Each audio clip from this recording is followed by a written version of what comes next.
C'était l'un de ces samedis soirs tranquilles où tout semblait parfaitement en ordre. Le soleil déclinait derrière les frondaisons de notre jardin à Charlotte, répandant une lueur dorée dans le salon tandis que j'allumais la dernière bougie pour le dîner.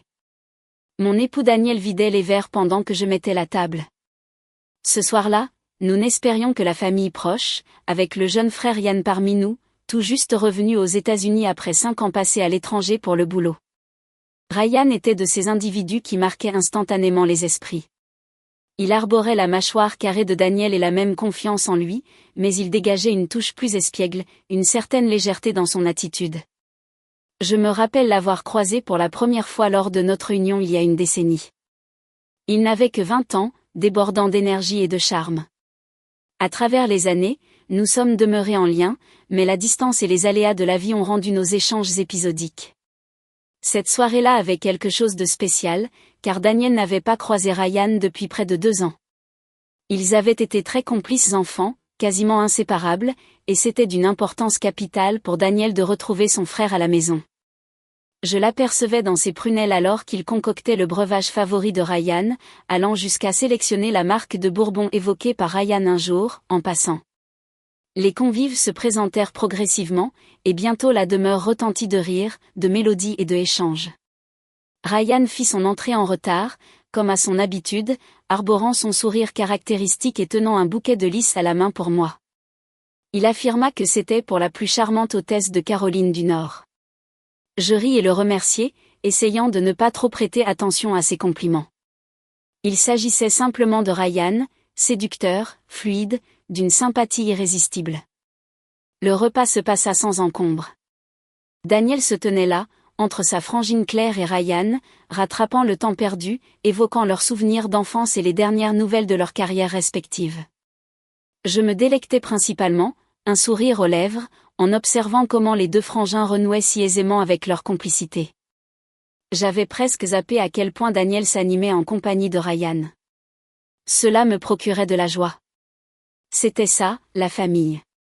Au fur et à mesure de la soirée, les convives se mirent à prendre congé. Claire entreprit un long voyage et Daniel prit congé de bonne heure pour aller se reposer. Il avait bossé en heures sup toute la semaine et avait l'air crevé. J'avais suggéré de ranger, mais Ryan a décidé de rester et a insisté pour me prêter main forte. Nous bossons en duo, débarrassant les assiettes, échangeant des banalités et se marrant sur qui a la moins bonne technique pour la vaisselle. Alors que je m'apprêtais à saisir une serviette pour essuyer une assiette, je surpris le regard de Ryan posé sur moi. Son regard avait une intensité accrue par rapport à la normale. « Tu as toujours eu un don pour ça », murmura-t-il. Je badinai en proposant de m'atteler à la corvée de la vaisselle, cherchant à dissiper cette atmosphère devenue subitement étrange. « Non », déclara-t-il d'un ton sérieux, afin de mettre les individus à l'aise, de leur procurer un sentiment de bien-être. Tu irradies cette chaleur. Je ris avec nervosité et me retournai de nouveau vers l'évier. J'essaie, je dis simplement. Comme un écrivain, je m'attelle à transformer le registre linguistique de ce texte pour lui donner une sonorité plus littéraire. Il demeura muet un instant, avant de prononcer des mots qui interrompirent brusquement mon geste, l'éponge en main. Sarah, il y a quelque chose qui me démange de te confier depuis un bail. Je n'ai jamais eu l'opportunité, ou peut-être jamais eu la bravoure. Je déposai délicatement l'assiette. Quel est le sens de tes propos ? Il se laissa tomber contre le bar, laissant échapper un soupir avant de lâcher, depuis notre première rencontre, mes émotions pour toi n'ont cessé de croître.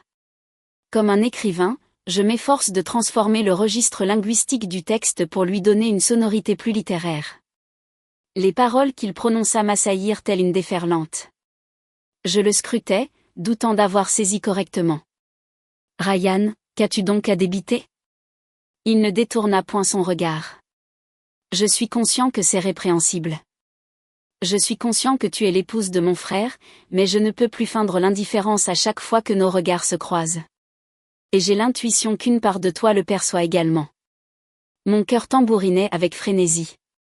Je n'avais pas manqué de remarquer l'attention que Ryan me portait au fil des ans, ses sourires qui s'étiraient un peu trop, ses compliments parfois un peu trop intimes, mais j'avais toujours fait semblant de ne pas le voir. Il faisait partie de la famille, le frère de Daniel. Ryan, c'est pas juste, je déclare enfin, d'un ton calme. Tu ne saurais point proférer telle assertion. J'apprécie grandement Daniel, qui n'est autre que ton frère. Comme un écrivain, je vais transformer le registre linguistique du texte pour lui donner une sonorité plus littéraire. Je sais et je ne requiers rien de toi, répliqua Ryan promptement. J'avais simplement besoin de dire la vérité. J'ai gardé cela en moi pendant une éternité et le simple fait de te revoir ici a ravivé tous ces souvenirs. Comme un écrivain, je vais transformer le registre linguistique du texte pour lui donner une sonorité plus littéraire. Je m'éloignai et m'installai à la table de la cuisine, essayant de rassembler mes pensées. Ryan me suivit, mais demeura en retrait. « Ryan, tu comptes pour moi, exprimai-je, mais pas de cette façon-là. Les émotions qui t'assaillent pourraient bien être de la nostalgie, de l'admiration ou quelque chose d'autre, mais les laisser prendre le dessus ou même les envisager ne ferait que causer du tort à tous. » Il opina du chef, fixant ses mains. Je m'excuse sincèrement, je n'avais pas l'intention de causer de gêne. Je me disais juste que tu devais être au courant. Un silence pesant s'installa entre nous. Après une profonde inspiration, je me suis levée et j'ai déclaré, laissons derrière nous ce qui s'est passé, pour Daniel et pour nous tous. Comme un écrivain, transforme le registre linguistique du texte pour lui donner une sonorité plus littéraire. Ryan acquiesça une fois de plus, mais cette fois-ci avec une nuance plus sombre. Assurément, absolument. Les jours qui suivirent furent empreints de tension. Ryan n'a point regagné nos terres, et lorsque Daniel s'enquit de la situation, je lui fis part de mon intuition selon laquelle Ryan devait simplement prendre le temps de se réacclimater à notre environnement. Je n'avais point l'intention de m'immiscer entre eux, ni de causer du tort à Daniel avec des paroles susceptibles de léser son cœur. Les semaines s'écoulèrent. Ryan revint aux agapes familiales, et les choses retrouvèrent une certaine routine. Il n'évoqua plus jamais cette nuit-là, et je lui en fus reconnaissante. Cependant, par moments, je le capturais à fixer mon visage un peu trop intensément, alors je détournais promptement le regard. Un beau jour, j'ai eu la surprise d'entendre la voix de Ryan au téléphone. Il désirait que l'on se prenne un café. Il affirmait que cela revêtait une importance capitale. Curieuse mais prudente, j'acquiesçai, mais seulement dans un café en plein centre-ville. Nous étions en vis-à-vis, et avant que je puisse l'interroger sur le sujet, il me remit une mince enveloppe. À l'intérieur, une missive écrite à la main. « Je m'en vais de la cité, déclara-t-il. Il y a une chance en Californie. J'ai besoin de prendre du recul. Il me faut progresser. J'ai réfléchi à tes paroles, et tu avais bien raison. Il est grand temps de cesser de demeurer ancré dans le passé. » Je parcourus la missive, empreinte de sincérité et d'émotion. Il présentait encore ses excuses, me remerciait pour ma bienveillance, même lorsque l'on ignorait s'il en était digne. « Je m'engage à toujours honorer ce que tu as avec Daniel, déclara-t-il.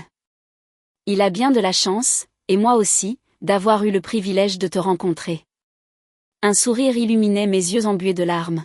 « Je te suis reconnaissant pour tes paroles et ta compréhension. » Nous échangèrent un rapide et respectueux étreinte, puis il s'en alla. Ce soir-là, quand j'ai dit à Daniel que Ryan avait accepté un boulot en Californie, il a été étonné, mais content pour son frérot. Il ne m'interrogea point sur le départ si brusque de Ryan, et je ne fournis nulle explication. Certaines vérités, j'ai réalisé, sont préférables dissimulées, par affection, fidélité et pour maintenir l'harmonie. Quelques mois plus tard, Daniel et moi prîmes la route pour Charleston, cherchant à renouer après une période de travail intense. En déambulant dans les ruelles pavées et contemplant les vagues se briser sur le rivage, je ressentis de la gratitude, non seulement pour mon union, mais pour la force d'avoir opté pour le bon chemin face à la tentation. Par moments, les choix les plus ardus sont ceux que nul ne saura jamais. Par moments, agir selon la juste voie implique de laisser de côté les possibles pour préserver ce qui est déjà en place. Et en mon fort intérieur, je savais que j'avais pris la bonne décision.